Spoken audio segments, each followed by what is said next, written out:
പുതിയൊരു വീഡിയോയിലേക്ക് എല്ലാവർക്കും സ്വാഗതം. ഇൻട്രൊഡക്ഷൻ ചാപ്റ്ററിലെ ക്വസ്റ്റ്യൻസ് ആണ് നമ്മൾ ഇന്ന് ഡിസ്കസ് ചെയ്യാൻ പോകുന്നത്. ബൈബിളിൽ സ്ത്രീകളുടെ പേരിലുള്ള പുസ്തകങ്ങൾ എത്ര? ഉത്തരം 2. How many books in the Bible are named after women?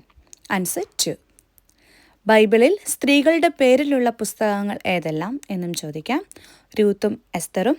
What books are named after women in the Bible? Ruth and Esther. ഇത് ഫിൽ ഇൻ ദ ബ്ലാങ്ക്സ് ആയിട്ടും ചോദിക്കാമേ.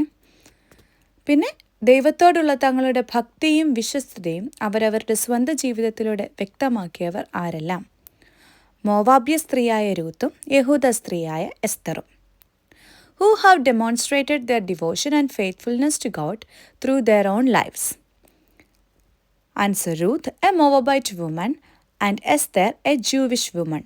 എപ്പോഴും ഉത്തരങ്ങൾ നമ്മുടെ പുസ്തകത്തോട് ചേർന്ന് നിൽക്കുന്നതാണ് നല്ലത്. അല്ലെങ്കിൽ അതുപോലെ പുസ്തകത്തിലെ പോലെ ആൻസർ എഴുതുന്നതാണ് എപ്പോഴും നല്ലത്. ആരാണ് രൂത്ത്? തൻ്റെ ഭർത്താവിൻ്റെ മരണശേഷം അമ്മായിയമ്മയെ സ്വന്തം അമ്മയായി പരിചരിക്കുകയും അമ്മായിയമ്മയുടെ ദൈവത്തെ സ്നേഹിക്കുകയും ചെയ്തത് വഴി മനുഷ്യന് വേണ്ടി ദൈവമൊരുക്കിയ രക്ഷാകര ചരിത്രത്തിലും യേശുവിൻ്റെ വംശാവലിയിലും പേര് ചേർക്കപ്പെട്ട ആളാണ് രൂത്ത്. Who is Ruth?